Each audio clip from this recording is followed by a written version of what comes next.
Amen. Amen. So, um, as we start here in 2 Samuel chapter 8, it starts out with these two simple words, after this. And you read that and you say, well, after what? Well, after what just happened previously in chapter 7. And if you remember, we just looked at one chapter last week, 2 Samuel chapter 7. And it's a good chapter because David, he's got this season of peace in his life as king of Israel. He's been king for a while, and God has blessed him. God's given him this season of peace. He's kind of just sitting around in his palace, a house that other kings ended up building for him. We learned about that in the previous chapter. And he decides, you know what? I'm sitting here in a pretty cool house, and the Ark of the Covenant, the presence of God on earth, is out there in a tent. He goes, that doesn't make any sense. He goes, God, I think I'm going to build you a house. And he asked Nathan, who's the prophet, hey, Nathan, what do you think about me building God a house? And Nathan goes, sound good to me. So David goes, cool. Well, that night, Nathan, he goes to bed, and the Lord speaks to him, and he goes, hey, Nathan, yeah? You shouldn't affirm that so quickly. David's actually not going to build me a house. I'm actually going to build him a house. And the house that God talks about there that he's going to build David is not a physical structure. It's a lineage. It's a dynasty. It's that David would be part of the line in which the Messiah would come from. And God talks about how he's just going to bless the line of David greatly. David hears this, and he's just overwhelmed. He goes, who am I, God, that you would use someone like me to just bless like this? And David's just completely in awe of what God is going to do in and through him. So all of that takes place. Now, after this event takes place, when God lets David know that David's not going to build him a house, but God's going to build David a house, it says, it came to pass that David attacked the Philistines and subdued them, and David took Metheg Ammah from the hand of the Philistines. After David goes through this season of peace, now David gets really on the offense, and he starts pursuing the enemy, and he goes and he deals with the Philistines first, and he subdues them, and David takes over this city known as Metheg Ammah. Now that literally means the bridle of the mother city. So the mother city of the Philistines, the most prominent city for them back then, if you remember, was the city of Gath. So this is probably another name for Gath that David ends up going and taking over. And this is pretty intense when you read it because David just goes straight for the jugular, the most important city of the Philistines. David just goes in there with boldness and he overtakes it. Now, I like this as we see this season of David's life because what David isn't doing is sitting around waiting for the enemy to attack him. He's actually going out playing offense, attacking the enemy. And I think far too many of us in our Christian life have the mindset of spiritual attacks. There's spiritual warfare. The enemy's coming against me. And that's true, but we need to be going against the enemy. We need to be taking ground for the kingdom of God. We need to be going to places and fighting for things, not just playing defense, but they're on the offense. And David is here going into battle physically, for us it applies spiritually, and taking the land of the enemy. Verse 2 says, then he defeated Moab, forcing them down to the ground. This gets interesting. It says he measured them off with a line. With 2 lines, he measured off those to be put to death, and with 1 full line, those to be kept alive. So the Moabites became David's servants and brought tribute. After he kind of attacks the Philistines, now he moves to the next place, the Moabites. And he takes their city, and he tells them all to line up. He gets 2 lines of death, 1 line of life. If you find yourself in the line of death, you get killed. If you're in the lifeline, you're going to live, and if you end up living, you're going to end up serving David, as it says there. Now, that's interesting because David's great-grandmother was a Moabitess woman. If you remember her name, she's got a book in the Bible named after her, the book of Ruth. Ruth was a Moabitess woman, and here David is going into Moab, and he just conquers the city, 2 lines of death, 1 line of life, 1 lifeline, a few death lines. That's how it works in the world. There's several ways, there's several lines, there's several paths you can get in to lead to death and destruction. There's only one line that you can get in line of that's going to lead to life, and that would be the narrow road that Jesus would talk about. That would be following after him. So here he deals with the Moabites. Verse 3 said, and David also he defeated Hadad-ezer, the son of Rahab, king of Zobah, as he went to recover his territory at the river Euphrates. David also goes and he defeats Hadad-ezer.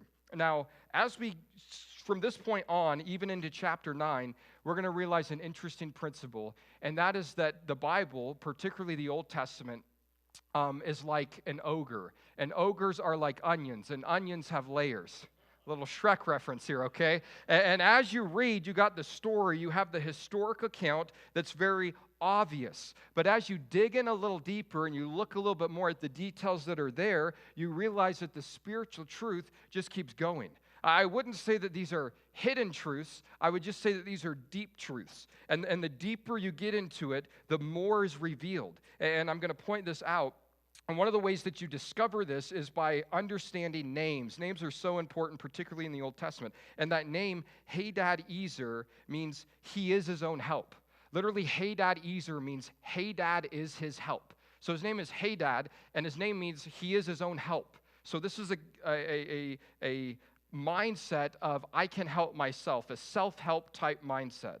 We're going to see where that leads here in a little bit. Verse 4 says, David took from him 1,000 chariots, 700 horsemen, and 20,000 foot soldiers. And also David hamstrung all the chariot horses, except that he spared enough of them for 100 chariots. He overtakes this area. He's doing some destruction. Notice what he does to the horses. It says that he hamstrung all the chariot horses. There's some debate as to what this means. He's making them unusable. He's maybe cutting tendons on these horses so that they can't be used against him. You say, well, wait a minute. Why doesn't David just take the horses and use them in his army? Well, because Deuteronomy chapter 17, verses 15 through 16, God says, Israel, you're going to have a king one day. It's not going to be a king from the outside. It's going to be a king that I raise up from the inside. And this king is not to multiply to himself horses. Now, the next verse, Deuteronomy 17 says, or wives. David gets 1 out of 2. Not bad, I guess. So he's not worried about, he doesn't want to multiply horses. He doesn't seem to have the issue with the wives part for whatever reason. But here he is honoring God's word. And the reason why God doesn't want the king to multiply horses is because Psalm chapter 20, verse 7 says that some trust in chariots, some trust in horses, but we put our trust in the Lord. And when a king starts getting all this great victory and he starts to build up an awesome army and he has the best guns and the best horses and the best people, all of a sudden his trust can start to shift to that instead of having his trust dependent on the Lord. So God warns Israel to watch out for that. So David hamstrings these horses, makes them unusable. Verse 5, and when the Syrians of Damascus came to help Hadad-ezer, king of Zobah, David killed 22,000 of the Syrians. Then David put garrisons in Syria of Damascus and the Syrians became David's servants and brought tribute. So the Lord, this is key, so the Lord preserved David wherever he went. As David is going, as he's fighting, as he's going from one place to another, having victory, the Lord is there preserving him. Verse 7, and David took the shields of gold that had belonged to the servants of Hadad-ezer and brought them to Jerusalem. Also from Betah and from Beratha, cities of Hadad-ezer, King David took a large amount of bronze. And when Toi, king of Hamath, heard that David had defeated all the army of Hadad-ezer, then Toad sent Joram, his son, to King David to greet him and bless him because he had fought against Hadad-ezer and defeated him, for Hadad-ezer had been at war with Toi. And Joram brought with him articles of silver, articles of gold, and articles of bronze. So they get to this place, and they're getting ready to defeat Hadad-ezer. Now, Hadad-ezer, his name means he is his own help. all of a sudden this character is introduced in verse 9. His name is Toi, and he means wanderer, right? He's one who wanders. No home, not settled, just kind of passing from place to place, tossed to and fro. Now, notice who he is the son of, verse 10. Toi sent Jeram, his son. So the son of Toi is Jeram. Jeram means Jehovah is exalted. So here you have Hadadezer, who gets defeated by Jehovah is exalted. And that's how it works in our lives. Hadadezer means I'm my own help. I can do it myself. And Jesus comes in and he goes, actually, you can't. And actually, you can realize that even without Jesus coming in. People who don't even have Jesus at the end of the day realize that they can't do it themselves, that self-help doesn't work, but Joreh help does. Joreh means Jehovah is elevated. Jehovah is exalted. The way that you get help is not by looking in, it's not by better self-esteem. It's not by exalting yourself. It's by exalting the Lord in your life. And as the Lord is exalted in your life, the problem, the wandering, gets taken care of. Verse number 11 says, King David also dedicated these to the Lord. All this stuff that he gets, the gold and the bronze and the silver, David dedicates this to the Lord. Why is he gathering all this stuff up? We'll see later on in the history that his son Solomon is going to use this stuff in the temple. Now, I like this because here David is. He's already been told by God, David, you don't get to build me a house. I'm going to build you a house. Your son's going to build me a house. And David goes, okay, God, if I can't build you the house, I can still gather the material that can be used in your house. And I like that idea because David could have easily said, well, God, if I can't do that, then I'm not going to do anything. And sometimes we can fall into that trap. Lord, I really want to serve you in this way. And you come to Lee and you say, Lee, can I serve in this way? And Lee goes, no. And you go, well, hey, if I can't do that, then I'm not going to serve at all. Well, that's not what David does here. David goes, hey, I'd love to do that, but if that's not the open door in this moment where the need is, I'm still going to do something. And here David is searching, and he's gathering all this stuff, and he's keeping it so that his son Solomon could one day use it in the temple of the Lord. So David's not gathering all this stuff for himself. He's gathering it, he's dedicating it to the Lord, verse 11. And it says, along with the silver and the gold that he had dedicated from all the nations which he had subdued, from Syria, from Moab, from the people of Ammon, from the Philistines, from Amalek, and from the spoils of Hadadezer, and the son of Rehob, king of Zobah, verse 13. And David made himself a name when he returned from killing 18,000 Syrians in the Valley of Salt. David's making a real name for himself, and the name for himself that he's making, the reputation that David has, is one who attacks the enemy. That's a pretty good name to have for yourself, right? If you can be known as the guy that just goes out and attacks the enemy, that's pretty cool. So David's making a reputation, a name for himself. Everyone's realizing this. Verse 14, it says, he also put garrisons in Edom, through all of Edom, and he put garrisons, and all the Edomites became David's servants. And again, we see this mentioned in verse 14, and the Lord preserved David wherever he went. It's mentioned in verse 6. It's mentioned in verse 14. I like that because some things are worth hearing twice, especially when it's good news like this, right? As David, it's like, hey, I'm glad that's mentioned twice in chapter 8, that the Lord is preserving him and that the Lord is with him wherever he goes.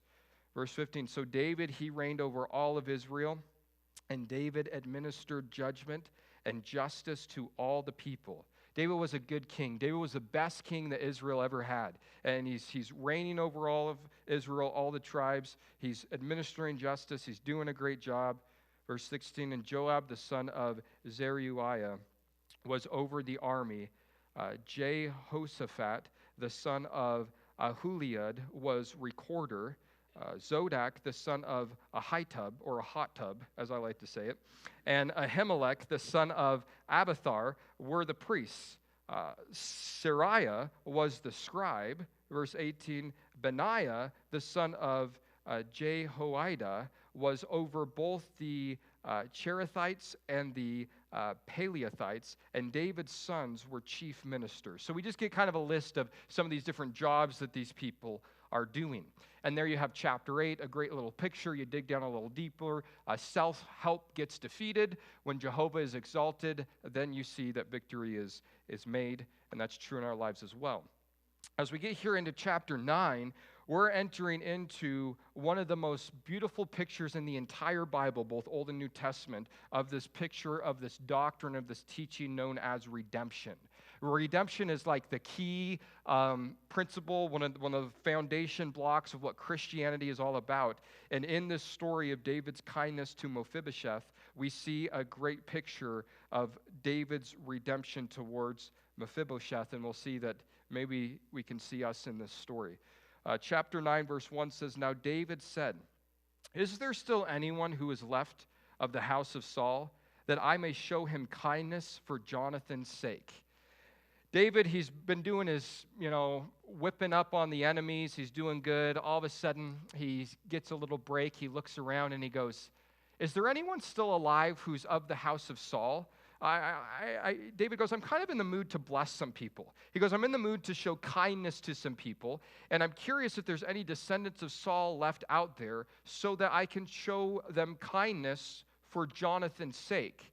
If you remember, Jonathan was David's best friend. He's the son of Saul, and Jonathan died there in battle with Saul. And several times, about 3 times actually, throughout 1 Samuel, we saw that David and Jonathan made these covenants with each other. One of them was there in 1 Samuel chapter 18, verse 3, when it said that David and Jonathan, they loved each other in a unique kind of way, and they made a covenant together. As you get on to 1 Samuel chapter 20, starting there in verse number 11, we see this covenant that's being referred to here.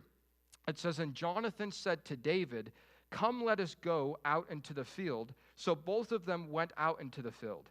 Then, verse 12, Jonathan said to David, 'The Lord God of Israel is witness. When I have sounded out my father sometime tomorrow, or the 3rd day, and indeed there is good towards David, and I do not send to you and tell you, may the Lord do so and much more to Jonathan. But if it pleases my father to do you evil, then I will report to you and send you away, that you may go in safety, and the Lord be with you as he has been with my father.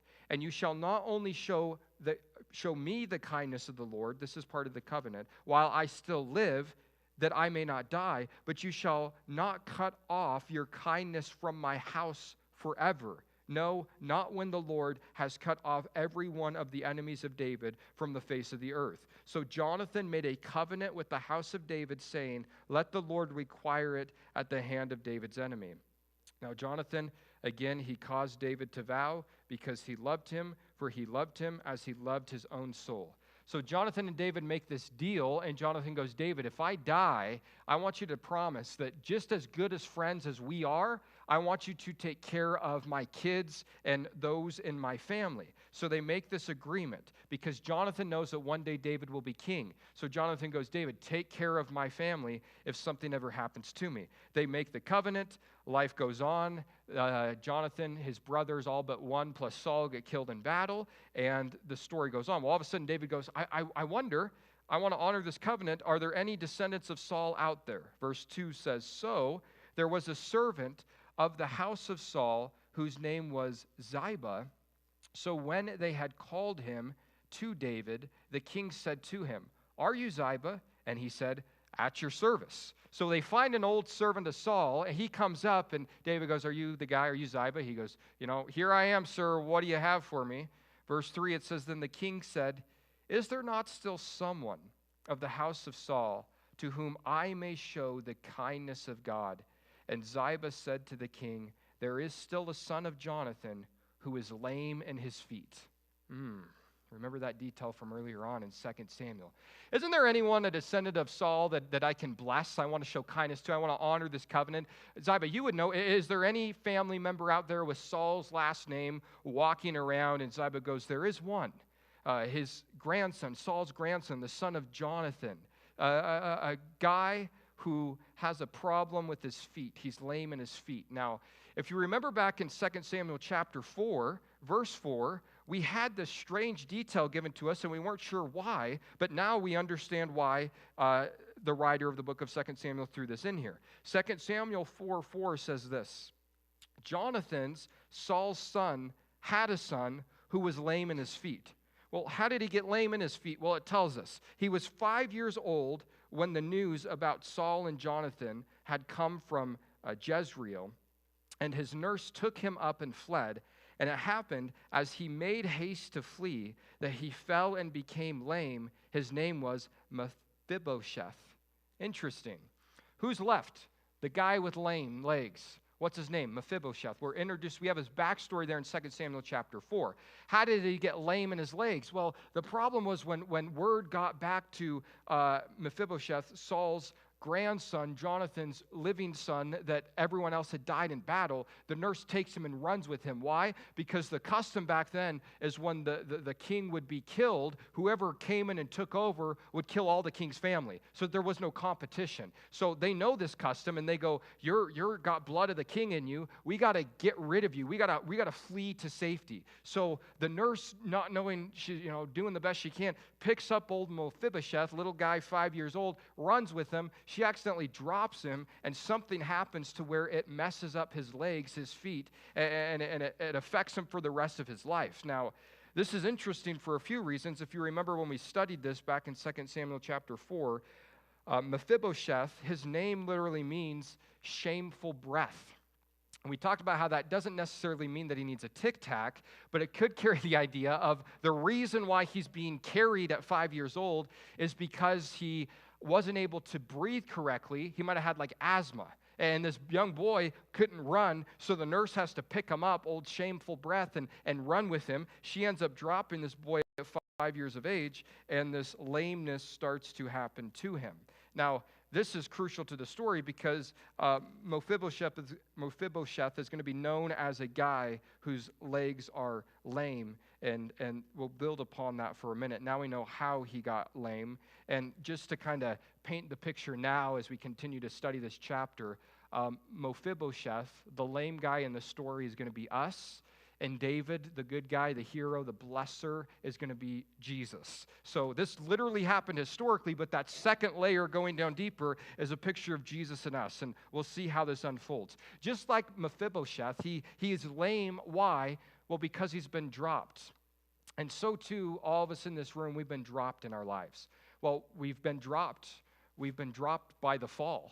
When the fall took place and the dropping happened, it caused us to be deformed, you could say, to be lame. Sin entered into the world, into our lives, and we have this problem now, just like Mephibosheth does. His name means shameful breath, and you say, well, what does that mean for us? My breath doesn't stink. And you go, well, maybe not, but spiritually, in the Hebrew, the word for breath and the word for spirit is the same word.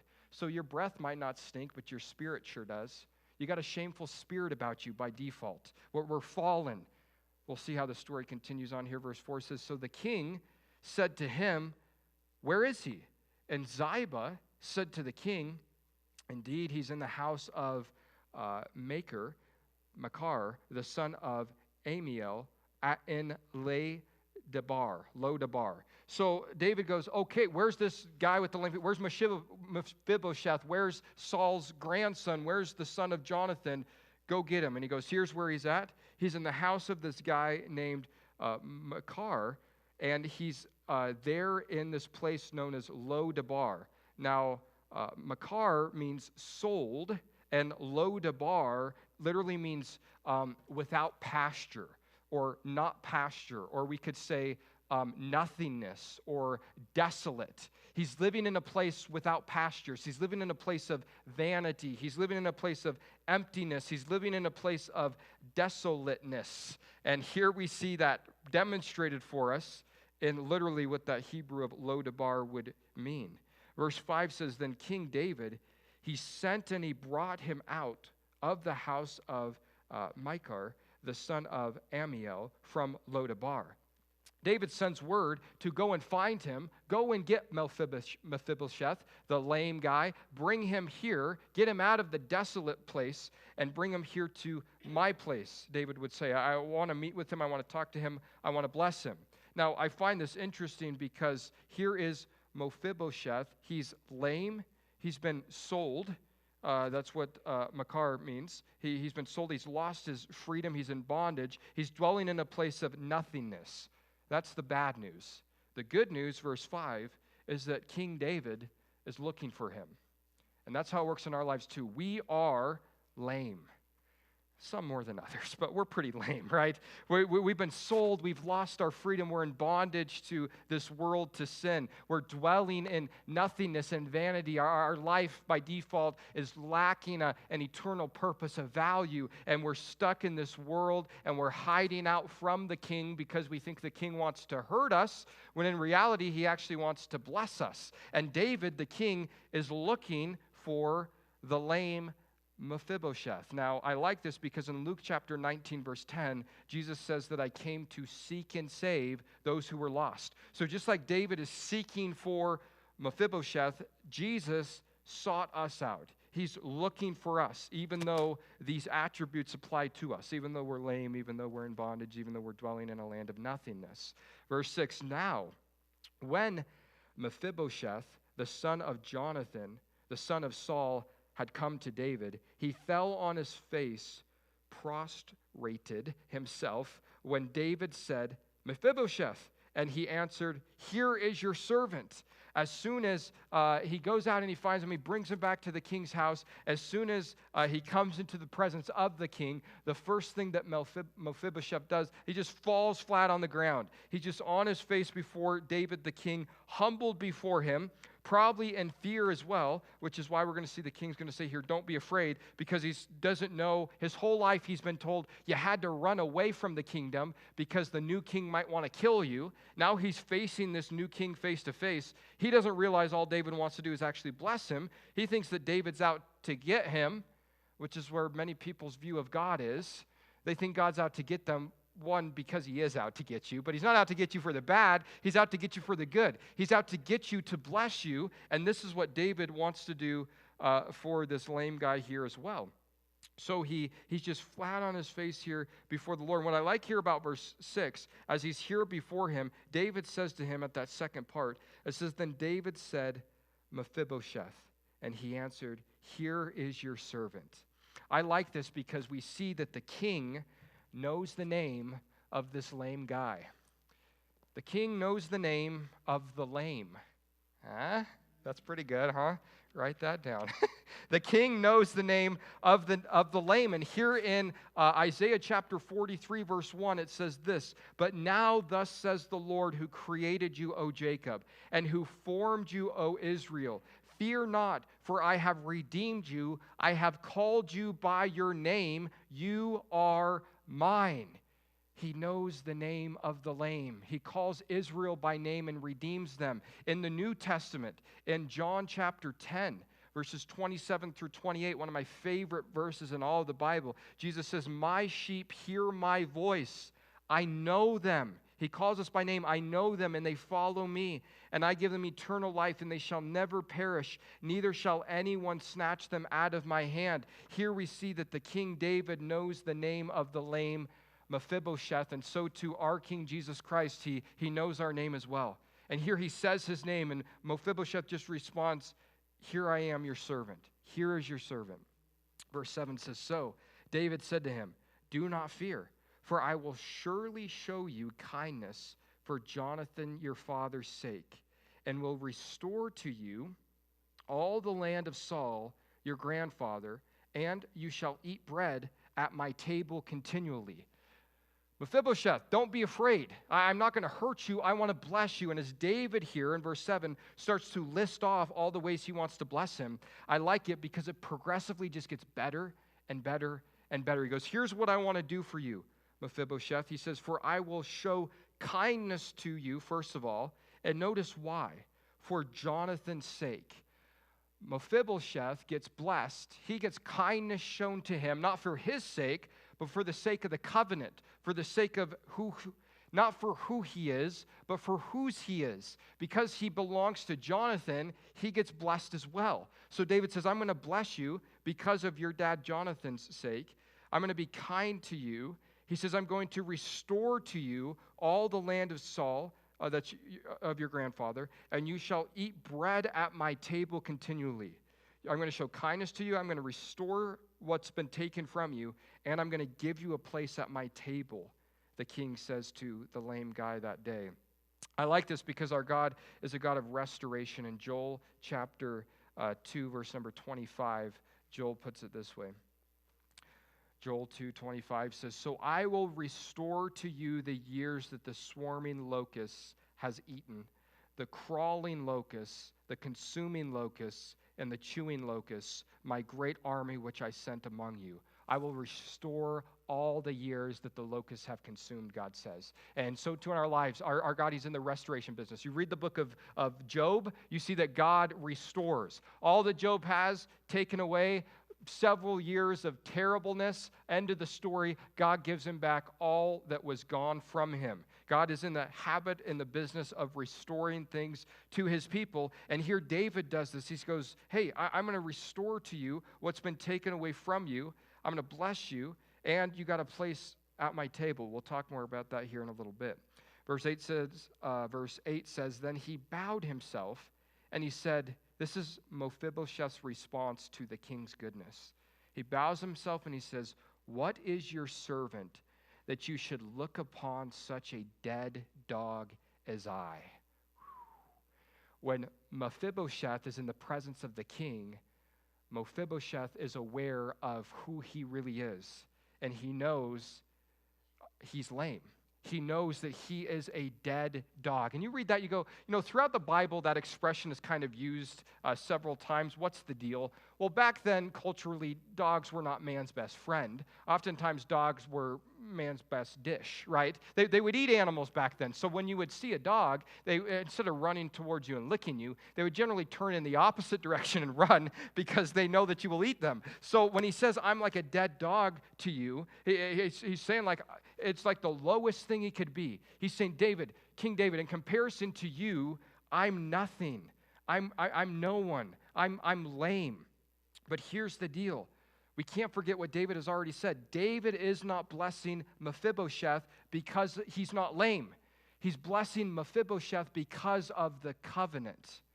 Now, get how this ties in with what Jesus does for us, because in Luke chapter 22, verse 20, Jesus takes bread, he blesses it, he breaks it, he gives it to them there at the last Passover, that Last Supper. He says, this is my body that's broken for you. Eat this in remembrance of me. He takes the cup. He gives it to his disciples. He says, this is my blood. This is the sign of the new covenant. The new covenant that our King Jesus has with us is not based upon us. It's based upon his blood that was shed for us. So Jesus looks at us and he says, I want to bless you. I want to restore you. I want to have a place set for you at my table. And we say, Jesus, but I'm a dead dog compared to you. Jesus, I'm lame. And he goes, I don't care. Because I haven't set a place for you at my table because you're not lame. I've set a place for you at my table because of the covenant in my blood that I've made for you.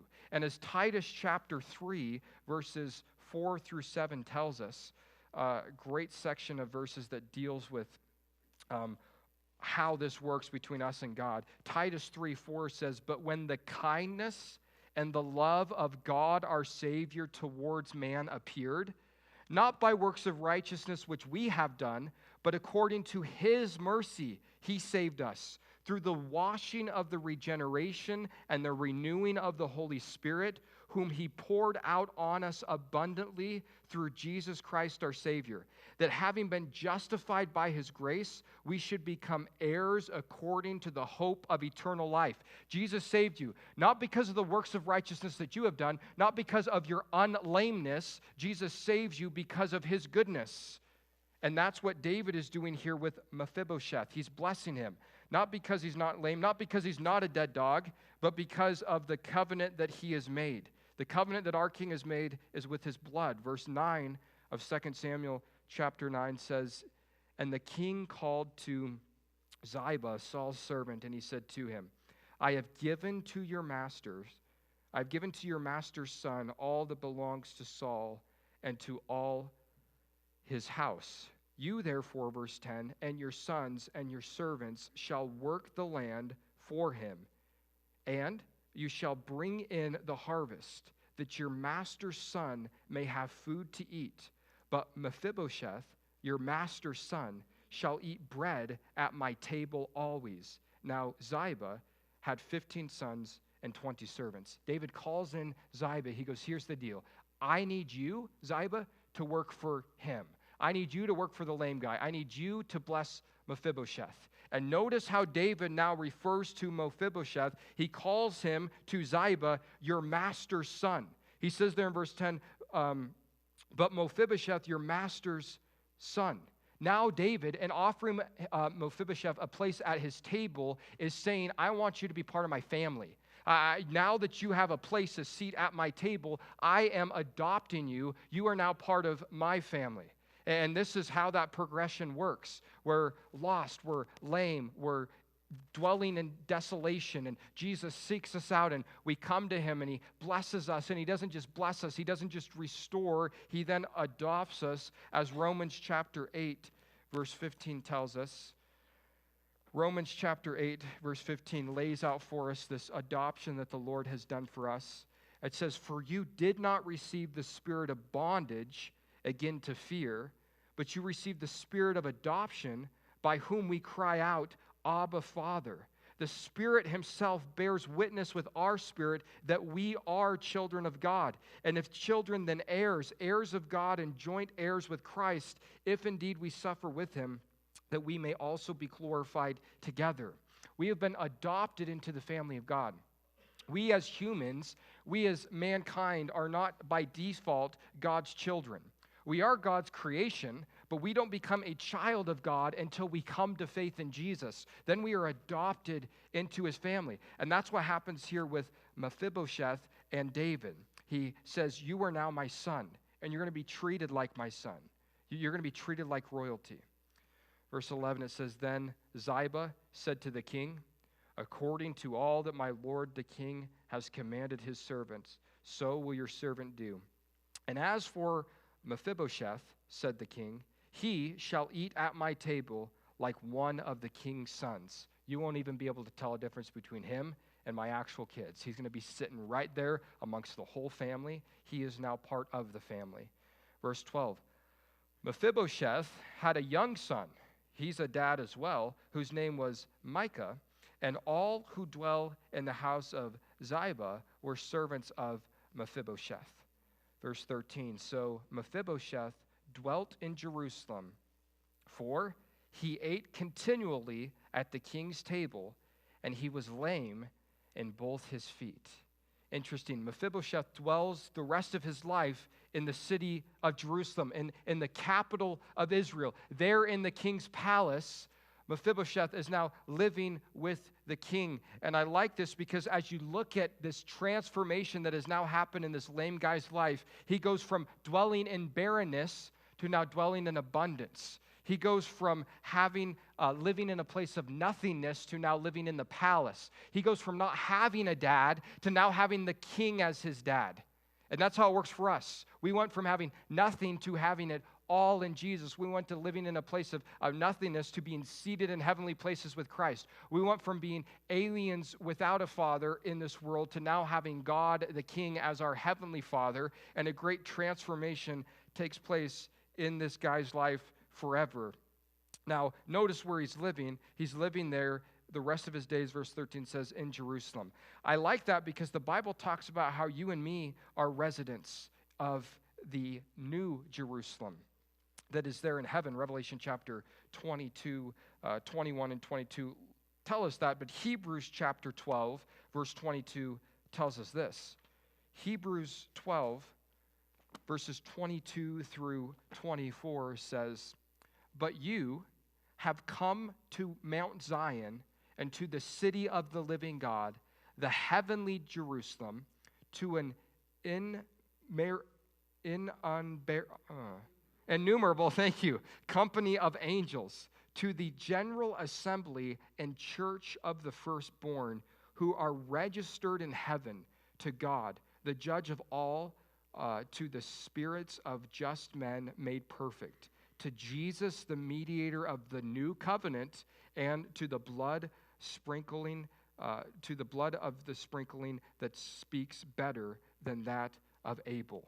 You and I are registered. We got a reservation in the New Jerusalem in heaven. And just like Mephibosheth is going to live out the rest of his days in the physical Jerusalem, we're going to live out the rest of eternity in the New Jerusalem, the new heaven and the new earth, because David, the greater than David, the King of Kings, who's sitting on the throne of David, Jesus Christ, has shown kindness and mercy to us. Notice what else it says there in verse 13 of 2 Samuel chapter 9. It says, "For he ate continually at the king's table." I like this. It doesn't say that he came and he ate once at the king's table, and it was a great special event, and he went about his days, and he reminisced about that one time when he had the privilege to sit at the king's table. No, every single day, continuously, the lame guy, Mephibosheth, gets to eat there at the king's table. I like this because Jesus told his disciples in Luke chapter 22, verse number 30, he said this about sitting at his table. Luke 22, verse 30, he says that you may eat and drink at my table in my kingdom and sit on thrones and judge the 12 tribes of Israel. Jesus told his followers that there's a place set for you at my table in my kingdom there, obviously in the New Jerusalem. We see this unfolding in the book of Revelation, in Revelation chapter 19, verses 6 through 9, where we have this event known as the marriage supper of the Lamb. Revelation chapter 19, verse 6, we're all looking forward to this banquet one day. John says, "And I heard, as it were, the voice of a great multitude, as the sound of many waters, and as the sound of mighty thundering, saying, Alleluia, for the Lord God omnipotent reigns. Let us be glad and rejoice and give him glory, for the marriage of the Lamb has come, and his wife," that'd be you and me, "has made herself ready. And to her it was granted to be arrayed in fine linen, clean and bright, for the fine linen is the righteous acts of the saints." Verse 9, "Then he said to me, Right, blessed are those who are called to the marriage supper of the Lamb. And he said to me, these are a true saying." The marriage supper of the Lamb, big old feast we're going to have in heaven, a place for us reserved at the table. We're going to get there one day, we're going to look at the big banquet table, and Jesus can go, "Hagen, that place right there, that's the place for you. That seat's been reserved for you." It's like, wow. And here Mephibosheth has a place continually reserved for him at the table of David the king. Now, here's the beauty of this. The king, David, is not bothered by Mephibosheth's brokenness.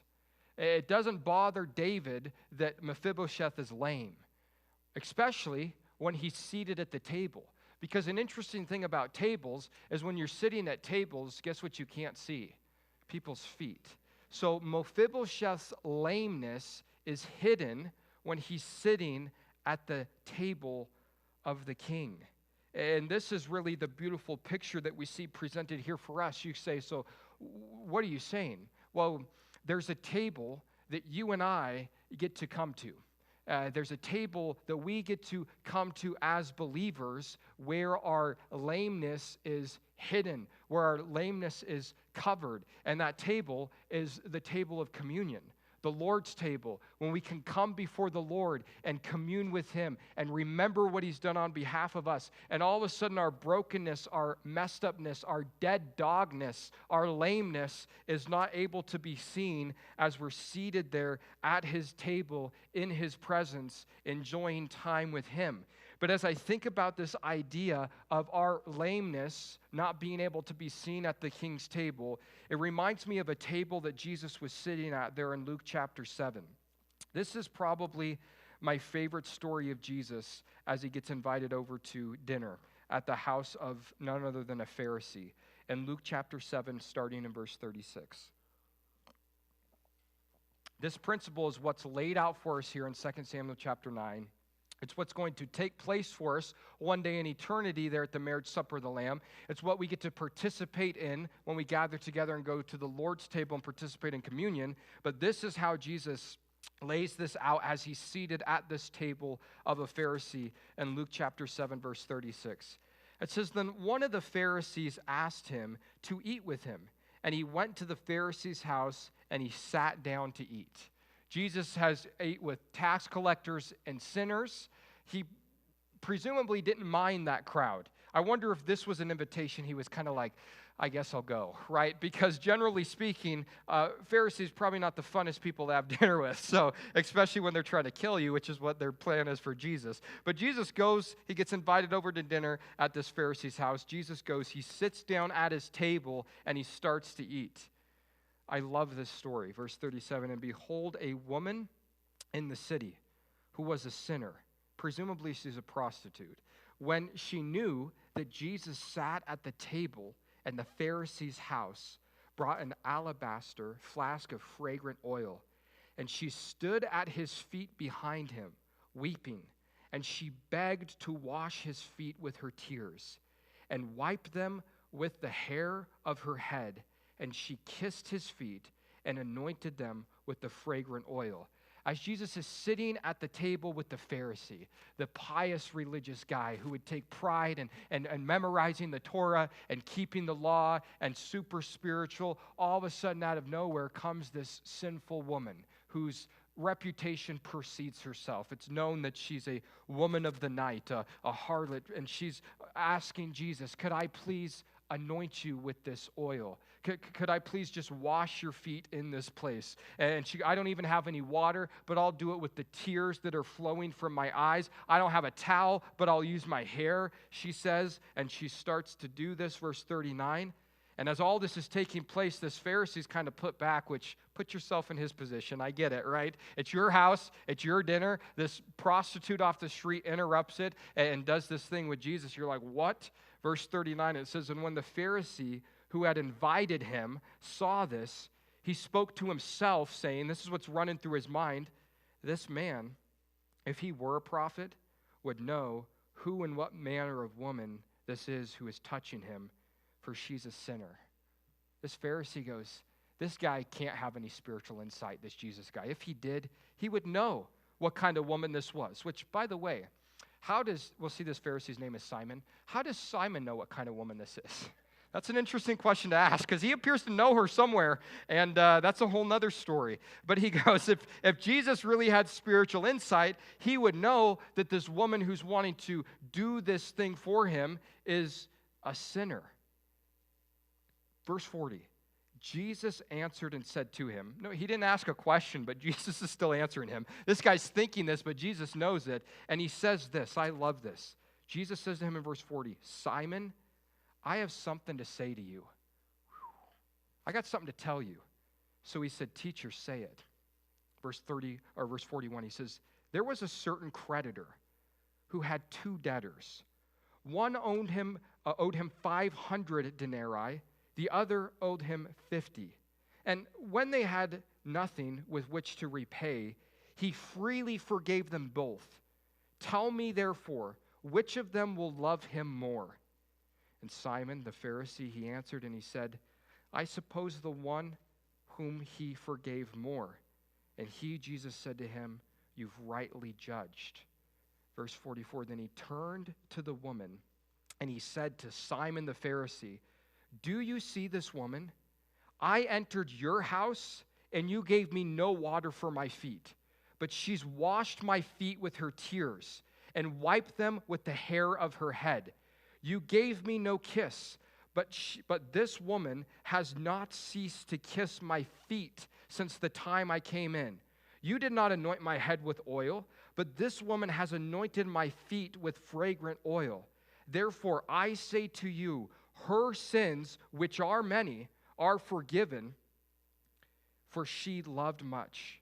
But to whom little is forgiven, the same loves little. Then he said to her, your sins are forgiven. And those who sat at the table with him began to say to themselves, who is this who even forgives sins? Then he said to them, verse 50, he said to the woman, your faith has saved you. Go in peace. Jesus, he's at a table. Not his table. His table's in heaven. His kingdom's not of this world. But he's at the table of a Pharisee, and he's eating dinner. And this sinful woman comes up, and she is just in love with Jesus. She just wants to be with Jesus. This Pharisee is put off by it. He's offended by it. He's looking down his nose at her, and Jesus goes, here's a story. A guy, a debtor, lends out money. One guy, $500, we'll just say. Other guy, $50. Neither one of the two that he lent money out could pay him back. The creditor said, here's the deal. I'm going to forgive both of you. Simon Pharisee, guess which one is more thankful for that? Probably the one who was forgiven the most. That's right.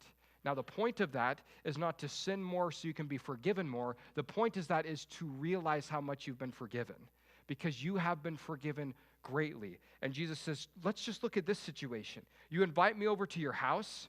You don't offer to wash my feet, which was custom back then. You don't offer to anoint my head with oil, which is custom back then. You don't give me a kiss of a greeting, which is custom back then. He goes, she is doing all in which you overlooked. This woman is so enamored and in love and just wants to be with me. Every little thing that you overlook, she's seen every single detail. And Jesus goes, this woman, her sins are great, but all of them are forgiven as she by faith comes before me this day. And that principle, that idea, that mindset of Jesus there at that table that day in Luke chapter 7 is something that we can forget, is something that we can grow numb to, is something that we can overlook sometimes the more time that we spend at his table. Because sometimes the longer we've been saved, we start to forget that we're still lame. We start to think, well, yeah, I am. Yeah, I'm not as bad as I thought I was, right? I mean, yeah, Jesus, I get why you picked me. And the longer you be a Christian, you can fall into this trap of the longer your lameness is hidden, the more you start to forget that you still actually are lame. And like that Pharisee, you can start to look down your nose at other people. And Jesus says that cannot be how this goes. He says, all of us who are around the table of the King are lame. As chapter 9 of 2 Samuel, verse 13 ends, it says, for he ate continually at the king's table, and he was lame in both his feet. He eats every day at the table, he still remains lame. He's still a loser, just positionally he's different. He no longer dwells in nothingness, he dwells in the palace. He no longer doesn't have a dad, he has the king as the dad. Is he still lame? Yes, but positionally, he's seated at the table. And that's how salvation works for you and me. We're still lame. Practically, we're still sinners. We still mess up. But positionally, we are seated with Christ at his table. He sees us as perfect. And this is where you can't get confused, because Jesus sees you as perfect, but you're not perfect. And the problem occurs is when you start thinking you're perfect, and then you start looking down, you get that Pharisee mindset. So here we see this idea of positionally before God, we're covered, our lameness is covered at his table of grace, and we're able to sit there continually and enjoy in his blessing and what it is he wants to give us. So we see from this that you and I, we need to bring our lame selves to the table of the King and just be thankful for the fact that there's a place set for us. That's what salvation is. That's what we need to be doing as Christians, and not fall into this trap that because our lameness has been covered for a while, that we think maybe we're not lame. Because if you peek under that table of grace, you're going to realize your legs are pretty messed up still. Your feet are still pretty ugly. So don't fall into this trap of thinking that you got it all together just because you're seated at the table. You don't. It's not about you. It's about the covenant. It's not about you. It's about the blood that Jesus made. You're blessed not because of you, but in spite of you. You're still Mephibosheth. Your breath still stinks. Your spirit is still stinky. Your feet are still lame, but Jesus says, come have a seat at my table.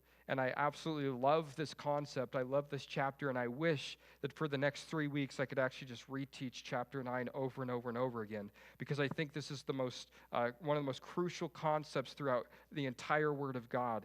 And it's this idea that none of us are worthy. All of us deserve the sellingness that took place.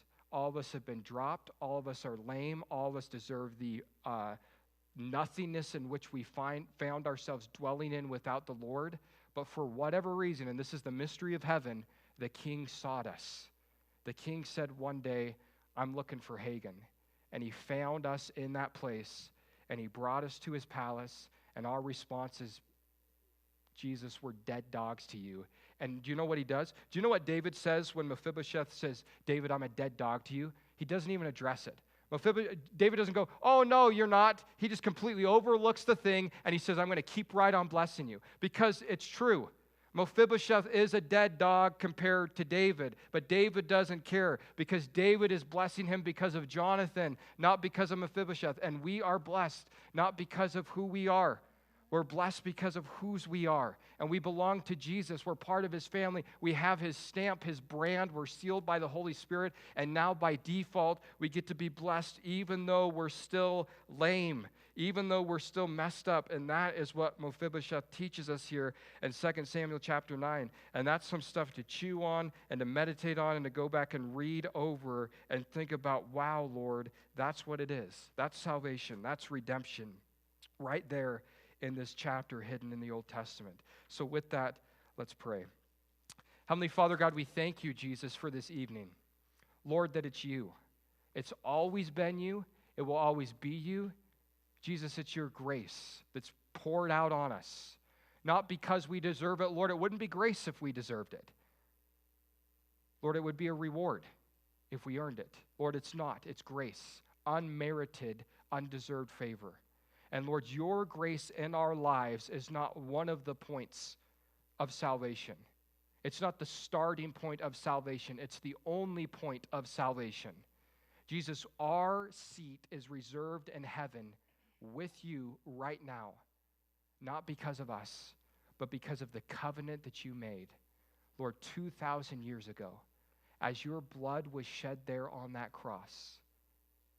Lord, you said, whosoever believes in me will not perish, but have everlasting life. And it's because of that deal, of that agreement, of that covenant that was made, that anyone, crooked feet and all, lameness and all, dropped and all, can come to you and have a place at your table.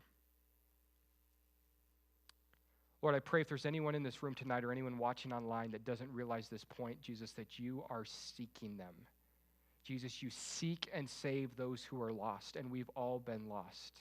Lord, this room is filled with a bunch of found people. And the reason why we're found is not because we found God. It's because you found us.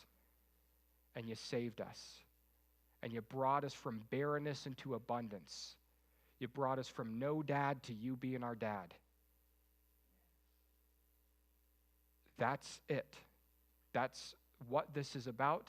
That's why we have church. That's why we worship you. That's why we study your word. That's why we're on our way to heaven. It's all about you. We are saved, but we're still lame. And we will continue to be lame until we are made whole in your presence. We fall short. We mess up. But Lord, we're there. And as we're scooted in, as our stomachs are pressed against your table, Lord, our lameness is covered. And Lord, our brokenness doesn't bother you. And Lord, because our brokenness doesn't bother you, I pray that our brokenness wouldn't bother each other. Because Lord, it's far too easy to fall into that trap of the Pharisee and say, who does he think he is coming to the table of the Lord? They're dead dogs just like us, Lord. But Lord, they got the same covenant. They got the same blood that covers them. So Lord, I pray that we would just be in awe. Lord, that we would be grateful, that we would understand this truth, Lord. It's you, it's your goodness. You're the one that seeks us. You're the one that saves us. You're the one that keeps us saved. Lord, you're the one that does it all. We're simply just there. We're there. We're there to be blessed. We're going to be there for eternity, dwelling in that New Jerusalem where our reservations are made. God, be with us this evening as we go home. Lord, may this message go deep into our hearts. This is it. This is not the foundation block of Christianity. This is Christianity. This is not what a relationship with you is about. This is the relationship with you. You are the king. We are the dead dogs. But you say, come have a seat at my table. Jesus, may we not overlook that. May we not fall into the trap of thinking that it's by our good works at all. And may we not fall into the trap of taking that for granted, Lord. In your name we pray this evening. Amen.